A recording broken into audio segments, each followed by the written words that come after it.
Chapter 2, Section 5, Question 1, Type 1 of 2. We're going to introduce interval notation. You'll remember back in Chapter 1 we used set builder notation. So we have to express this inequality. We did not have these inequalities really in Chapter 1. This is from previous classes. So we can use a number line. X is greater than or equal to 7. Remember that if you stretch it out and it makes an L, that's less than. This is greater than, and the bar under here means or equal to. There's only one number, so I can make a very small number line with only one number. The circle goes above that, and as long as the X comes first, this is like an arrow, and greater than is for numbers that are larger than that, or equal to means that we fill in the circle. That is the graph. I don't require you to use the graph, but it's a very good idea. So here, writing the solution set using set builder notation, remember the word set from Chapter 1 says we're going to use the squiggly braces. We're going to have our variable is x. We're going to have the bar that says such that, and then we're going to just write our inequality and end off with a squiggly brace.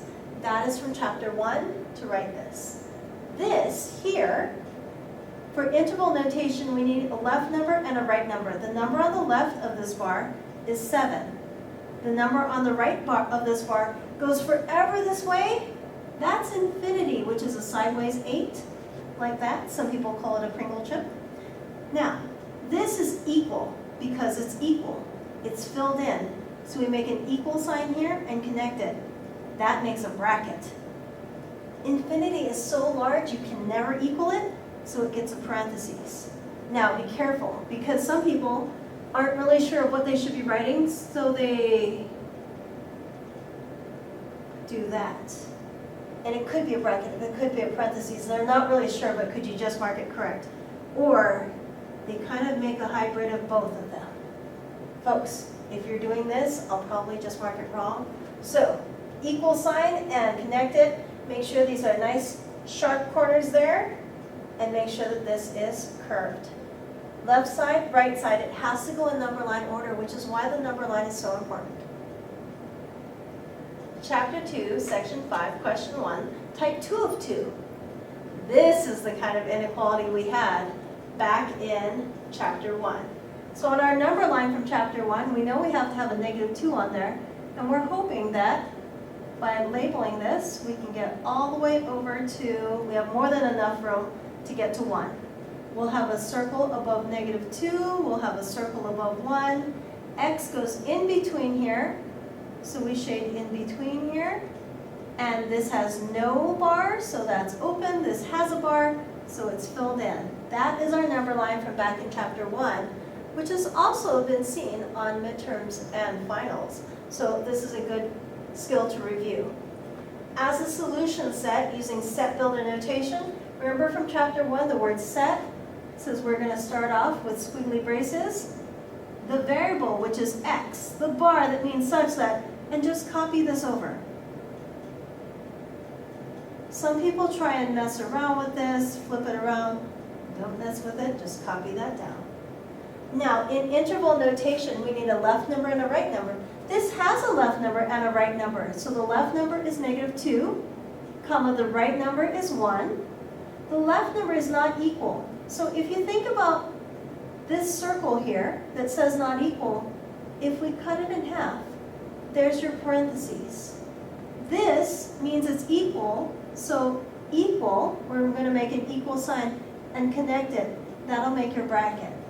I hope that that helps you to remember which is which for this new notation called interval notation.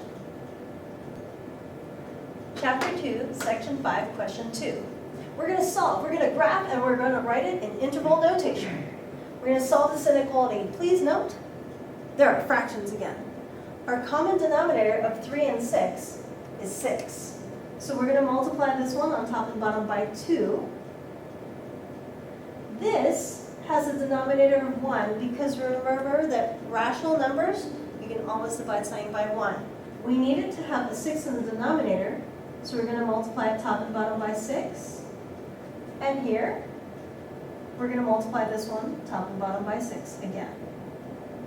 If it helps you to put the 1 down there to make sure you have a common denominator, that is wonderful. This is a vinculum, it's not a minus sign. We have an inequality and we have common denominators. Just like with the equal sign, pew, pew, they can go. Negative x times 2, we want the coefficient first, so negative 2x, plus 2 times 6 is 12, less than or equal to x, minus 5 times 6 is 30. Now, on these problems, we do really want the x's to be on the left-hand side. And I have a reminder here. Flip the inequality when you multiply or divide by a negative. I've made sure that this problem will have us multiplying or dividing by a negative. So I want to make sure that these x's get to the left-hand side. And if you can handle moving these on the same step, we can save ourselves a little bit of room. We get negative 3x is less than or equal to negative 42. And we divide both sides by negative 3. All of this is very normal, but we have just divided by a negative. No one cares that the top number is negative, the numerator. We care that we divided by a negative. That means we need to flip the inequality. Now, important safety tip. We do not flip the inequality like this. No, we do flip the inequality like this. We don't flip it like that. We flip it left and right. So this inequality goes from a less than or equal to a greater than or equal to. Ta-da! Negative and negative makes it positive, and we get positive 14. Now, x comes first. We have a single number, and we're going to graph it on this number line. Here is our 14. Dot above it, it says greater than or equal to. For our interval notation, we need our 2 numbers, the left number and the right number. We have 14 on the left, comma, infinity on the right. Infinity is so big it always gets a parentheses. The 14 is filled in, so we have an equal sign, which we connect to make a bracket. So we have solved it, graphed it, and written it in interval notation. Chapter 2, Section 5, Question 3. Compound inequalities. If you think about a compound in science, you take things and you put them together. Here, we have a compound inequality, which is we have 2 inequalities here. We also have fractions. We also have our reminder about, we don't have the reminder about dividing by a negative. But if we divide by a negative, which we will, we'll still have to flip those signs around. So here, we have a denominator of 2. We want to multiply this one, top and bottom, by 2. And here also, top and bottom by 2. Notice that since they're monomials, it can go before or after. And as long as we have inequalities or equal signs, and we have common denominators, they all go. 2 times 7 is 14. And 13 times 2 is 26. Now, briefly, let's take a look at what would happen if we just had this inequality. We would subtract 5. We would subtract 5 here. We would subtract 5 here. But since there's a third side, we have to subtract 5 here. Many students want to make this side equal to 0, and then they get rid of it entirely. You can't do that. It started off basically with 2 inequalities. It's going to have to end off with 2 inequalities. This here, this subtraction, is one of the most common errors. A lot of people will try and subtract 1 up and 1 down, and they'll get 11 instead. So be careful on that.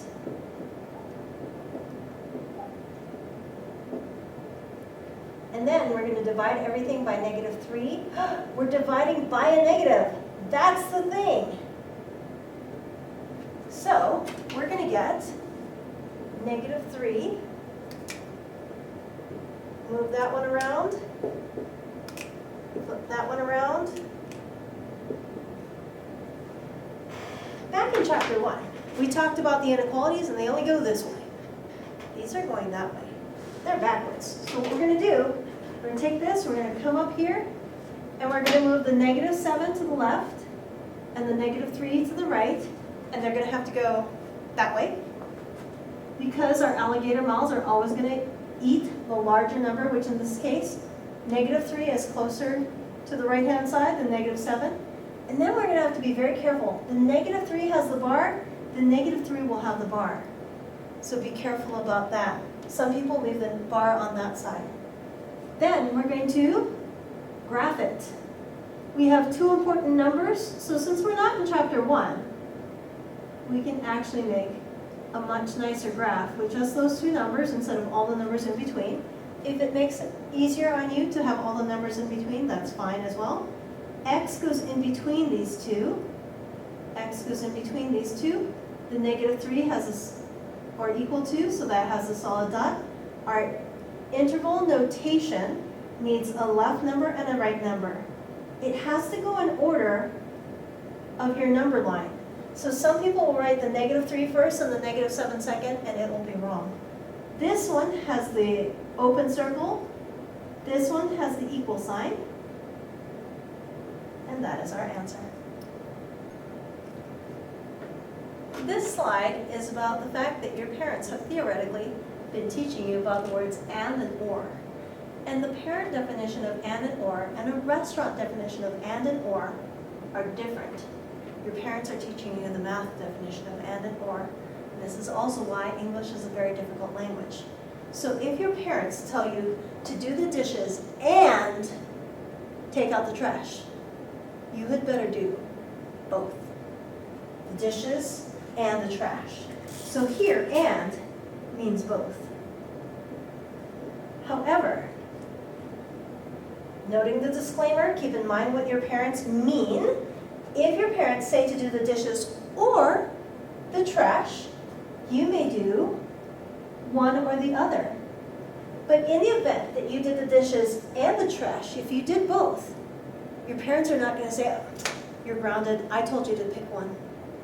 If you do both of them, that's fine. So one or both is fine.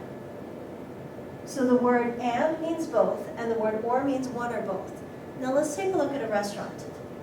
If you get a soup and a salad, you can have both.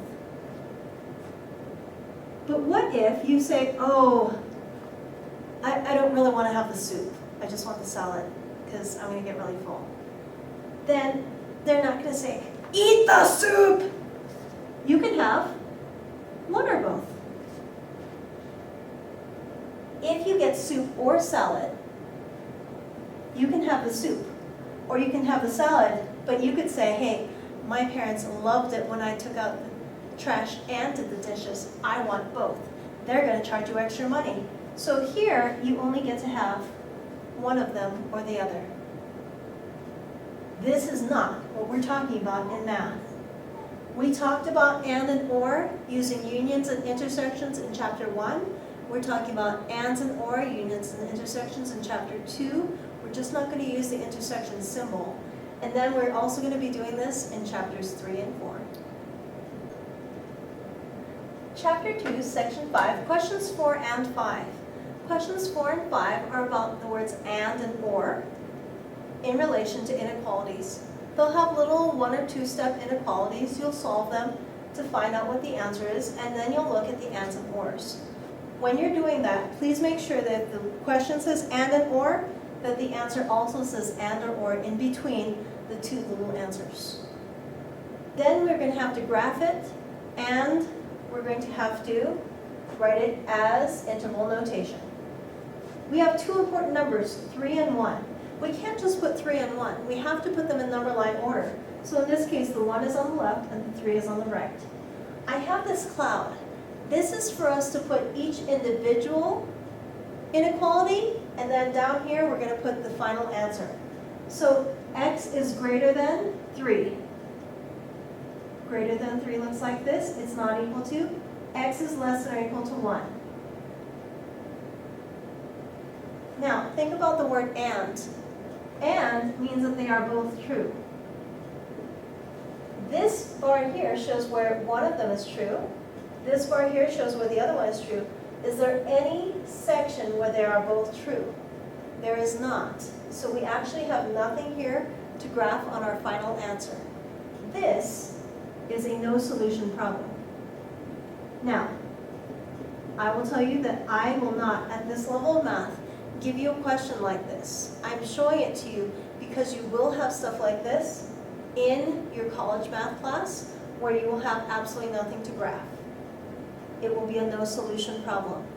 But for interval notation, No solution is some words. We used it in chapter 2 earlier. But how do you write it in interval notation? We can't use parentheses and brackets. If we were doing it in set builder notation, we could have the empty set from chapter 1. I've also seen people use a 0 with a slash through it, but some people write their zeros like that. So this can mean no solution. But I can't have you, if you write your zeros like this, I can't have you say, oh, sometimes it means 0 and sometimes it means no solution. So that's why we use the no solution. But the internet can't decide how you should write it for interval notation itself. So therefore, I'm not going to ask you.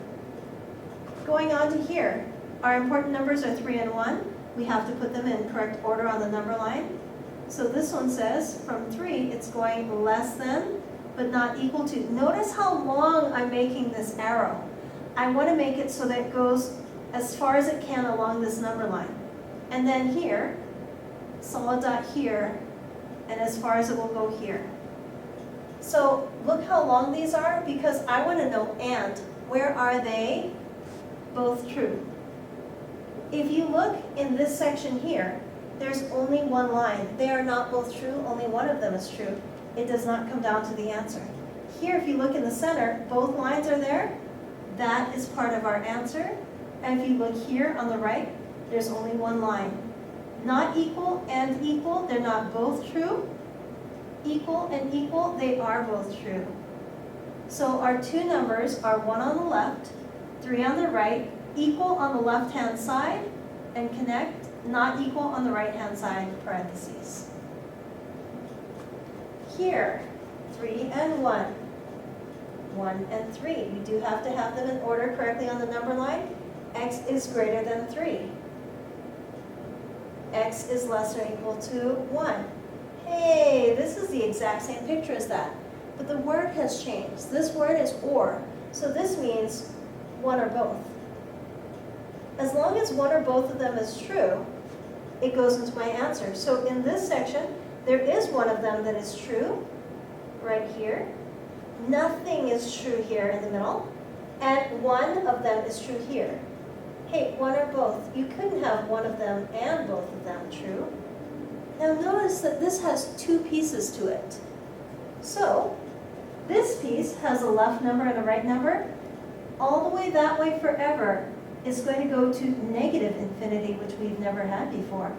Negative infinity, like positive infinity, is so big or small that it has to have a not equal to parentheses, and the number on the right is 1. It is equal to at 1 because it's a solid dot. Now, blast from the past. Chapter 1, we had U for union that puts the two pieces together, and now we're going to do this one that has 3 on the left and infinity on the right. Infinity is so big as a parentheses, that has an open circle, that has a parentheses. That's how we write the two pieces. And as you get into college, you will eventually have 4, possibly more pieces that you'll have to put together using unions. But remember, we don't use the intersection sign anymore, we use the union sign though. Here, we're going to make our number lines. 3 is less than, really long arrow. This one over here, solid dot, really long arrow. Hey, these pictures are the same. This one is and, which means where are they both true? This is or, meaning where one or both true. So here, one of them is true. It comes down to the answer. Here, both of them are true. It comes down here to the answer. Here, one of them is true. It comes down here to the answer. Notice, look at my answer. It is the entire number line. So left number, right number. The left number is negative infinity. The right number is positive infinity. Both of them are so large or small that they have to have parentheses. You're going to have questions like this. The special questions are going to be more like the question 5s. These are going to be more like the questions 4s. I strongly recommend that you put this above because a lot of students get confused. I strongly recommend that you write the one or both so that you remember what those words mean, because a lot of students get confused on that. There's another case where we might have, for example, some overlapping graphs. In which case, if for example this was 1 and this was 3, if it was an and, it would only be from 3 to infinity where they're both there. And if it was an or, it would be from 1 to infinity where one or both of them was there. Remember that I said that these arrows should be really long? What if you made really short arrows? You might never see that they're both true in this area. That's why we want to have the very long arrows so we can see where they overlap or where only one of them is true.